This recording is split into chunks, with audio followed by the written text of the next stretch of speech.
For a team to be successful, performance management is key. Here's Ms. Debbie Clark to cover some of the highlights of performance management. The initial form that lays the foundation for everything within performance management for civilian employees is the performance plan. And the performance plan can be in one of two formats. It's either on the core personnel document, which is an Air Force Form 1003, and that combined the old position description and performance plan on an Air Force Form 860 into one document. And then again, the Air Force Form 860 is also a performance plan for those employees not on a core document.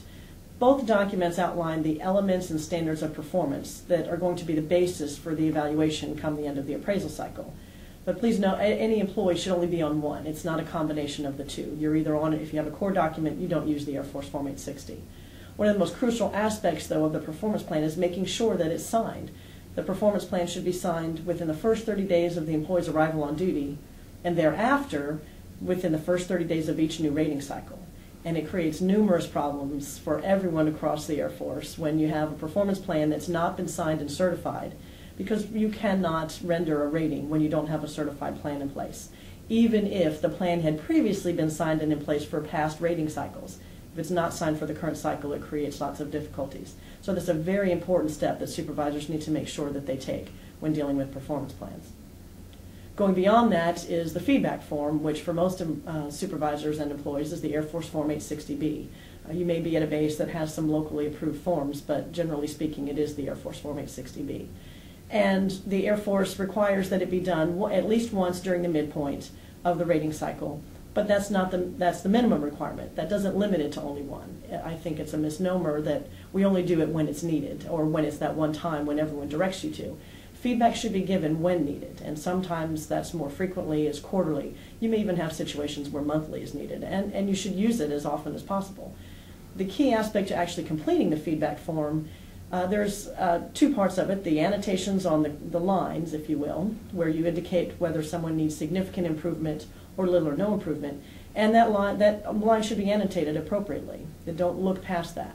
Then the second portion is the comments, where you actually talk about what you see and what your concerns are, or what your kudos are, if you will.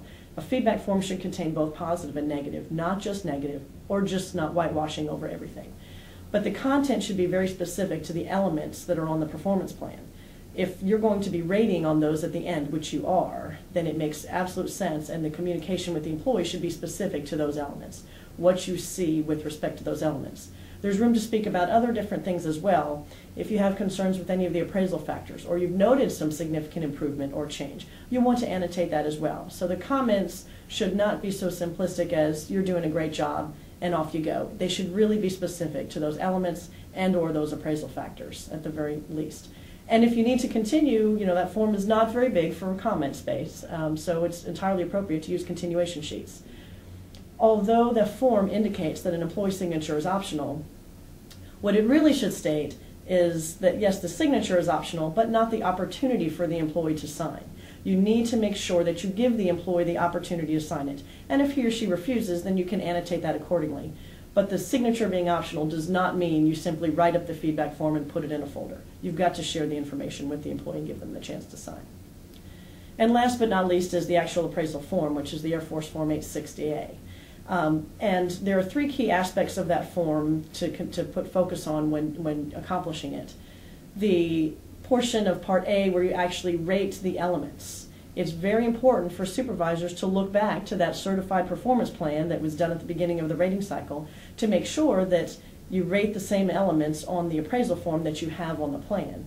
And what I mean by that is we commonly will have a performance plan that has 5 elements, but yet when you look at the rating form has only been annotated for 4 elements. So it's very imperative that that portion of that performance plan, whether it's the core document or the Air Force Form 860, be pulled out and referred to, because otherwise you technically can't grant the ratings on the elements if you don't have that in front of you.